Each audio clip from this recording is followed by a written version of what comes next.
Twitter versus threads, Elon Musk versus mark Zuckerberg. कुछ ऐसी ही भिड़ंत देखनी पड़ रही है आजकल सोशल मीडिया पर इन लोगों की। थ्रेड्स जो कि 6 जुलाई को लॉन्च हुआ इंस्टाग्राम की तरफ से, उस पर एलॉन मस्क ने केस ठोक दिया है कि उन्होंने कॉपी की है ट्विटर की। सोशल मीडिया की दुनिया में Elon Musk versus mark Zuckerberg तो हो ही रहा था, लेकिन क्या रियलिटी में आपस में एक दूसरे से फाइट करेंगे, वो भी केज फाइट, यानी एक पिंजरे में सिर्फ 2 लोग और मुक्का लात वाली मुलाकात। कितनी सच्चाई है इस बात में, जानेंगे इस पूरी वीडियो में, बने रहिए एंड तक। देखिए, पहली बार नहीं है जब मार्क जकरबर्ग पे कॉपी करने का इल्जाम लगा। इससे पहले फेसबुक का आइडिया चुराने का केस भी इन पर लगा था और ये बिल्कुल रियल है। ये बात उन दिनों की है जब मार्क जकरबर्ग हार्वर्ड यूनिवर्सिटी में पढ़ते थे, वहां पर कोडिंग वगैरह सीखते थे और 2 सीनियर्स के साथ मिलकर वहां के स्टूडेंट्स के लिए एक सॉफ्टवेयर तैयार करना चाहते थे हार्वर्ड कनेक्शन के नाम से। इसके लिए वे उनसे कोडिंग करवाते हैं, उनके साथ मिलकर प्लानिंग करते हैं। उसके बाद जब वो सॉफ्टवेयर लगभग तैयार हो जाता है, लॉन्च करने के करीब होता है, उससे कुछ दिन पहले ही वो उन लोगों से बात करनी बंद कर देते हैं और खुद की ऐप लॉन्च करते हैं फेसबुक। और बाकी 2 दोस्तों को इस बात का पता लगता है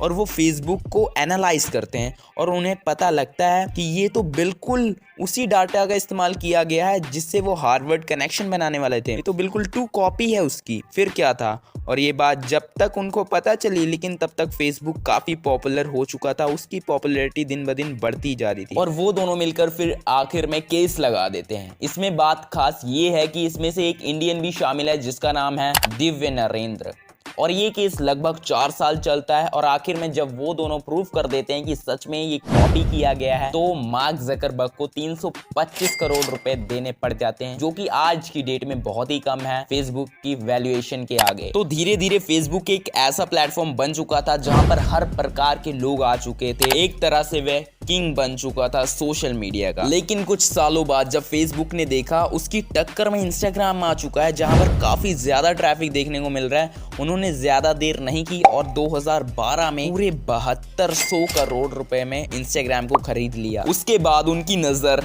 व्हाट्सएप पर पड़ी, जिसे एक एक दिन में लगभग 10-10 लाख लोग डाउनलोड कर रहे थे। मार्क जकरबर्ग ने देखा कि भाई हमारा फेसबुक मैसेंजर भी तो यही काम करता है, लेकिन एनालाइज करने पर पता चलता है कि मैसेंजर ज्यादा डेटा यूज करता है, जबकि व्हाट्सएप स्लो इंटरनेट पर चलता है। और तो और फेसबुक वालों के पास लोगों की सिर्फ ईमेल आईडी होती है, जबकि व्हाट्सएप पर लोगों का सीधा पर्सनल नंबर अटैच होता है, जिसके कारण उनके पास ज्यादा पर्सनल डिटेल्स होती हैं लोगों की। इन सब चीजों को देखते हुए उन्होंने 2014 में लगभग 1,18,000 करोड़ रुपए में व्हाट्सएप को खरीद लिया। एक बार फिर से मार्क जकरबर्ग अपने आप को राजा समझने लगे थे सोशल मीडिया का, क्योंकि उनके अंडर हाईली डिमांडेबल एप्स आ चुके थे। लेकिन कुछ सालों बाद उनका ध्यान खींचा ट्विटर ने अपनी ओर, क्योंकि उन्होंने देखा सबसे ज्यादा प्रोफेशनल लोग यहाँ पर है। और तो और अगर कोई बड़ी अनाउंसमेंट करनी होती है तो वो ट्विटर के जरिए ट्वीट करके कर देते हैं। लाइक मोदी जी को भी अगर कोई बड़ा अनाउंसमेंट करना होता है, कोई बड़ा फैसला लेना होता है, तो वो ट्विटर में ही ट्वीट करके करते हैं। और तो और अगर किसी खिलाड़ी को कांग्रेचुलेशंस कहना होता है जिसने गोल्ड मेडल वगैरह जीता हो, तो वो ट्वीट के जरिए ही करते हैं। इसी तरह और भी जितने बड़े बड़े लोग हैं वो अपनी बड़ी बड़ी अनाउंसमेंट ट्विटर पे ही करते थे। इन सभी कारणों के कारण बार बार नजर मार्क जकरबर्ग की ट्विटर पर ही जा रही थी। इससे पहले मार्क जकरबर्ग कुछ कर पाते, एलॉन मस्क ने 2022 में 44 अरब डॉलर में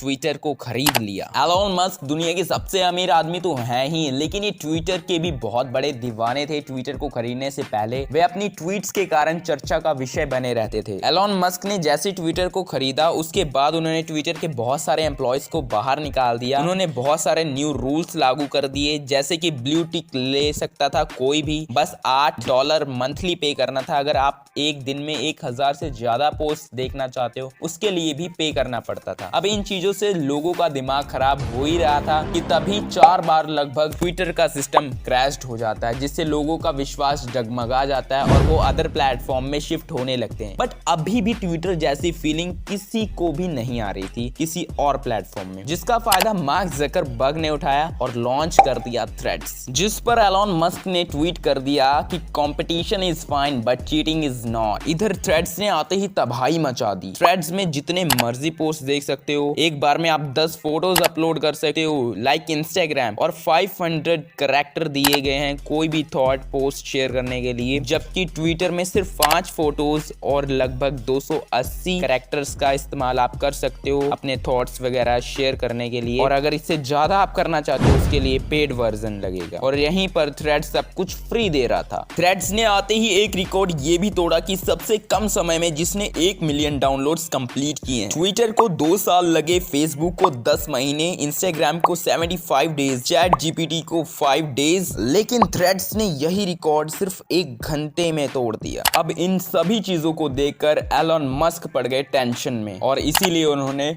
मार्क जकरबर्ग पर केस ठोक दिया कॉपी का, और उन्होंने कहा कि इन्होंने गलत तरीके से ट्विटर के एम्प्लॉयज को हायर किया, उनसे पर्सनल डेटा लिया, और जिसकी मदद से उन्होंने थ्रेड्स ऐप बनाया। लेकिन इसके बाद भी एलन मस्क का गुस्सा थमा नहीं। उन्होंने ट्विटर पर ट्वीट करते हुए मार्क जकरबर्ग को खुली चुनौती दे डाली केज फाइट के लिए। जकरबर्ग ने भी इसका रिप्लाई करते हुए अपनी इंस्टा स्टोरी पे सीधा ही उनसे लोकेशन पूछ ली, जिस पर एलन मस्क ने लॉस ऑक्टेन लोकेशन बताई। जी हाँ दोस्तों, ये बिल्कुल वही जगह है जहाँ पे UFC फाइट्स लड़ी जाती हैं। अभी तक तो ये सब कुछ मजाक ही लग रहा था, लेकिन जैसे ही ये बात UFC के मालिक के द्वारा कंफर्म की गई कि दोनों ही फाइट्स लड़ने के लिए रेडी हैं, तब ये बिल्कुल सिद्ध हो गया कि वो दोनों आपस में भिड़ने वाले। और तो और उन्होंने ये भी बताया कि इस फाइट का सारा पैसा डोनेशन में जाएगा, और एलन मस्क की तरफ से अब ये भी पक्की हो गई है कि ये फाइट रोम्स कॉलिजियम में लड़ी जाएगी, जो कि इटली में स्थित है। बाकी आपको ये वीडियो कैसी लगी कमेंट सेक्शन में जरूर बताना, और चैनल को जरूर सब्सक्राइब करना दोस्तों, क्योंकि आपका प्यार ही हमारा सपोर्ट और मोटिवेशन है।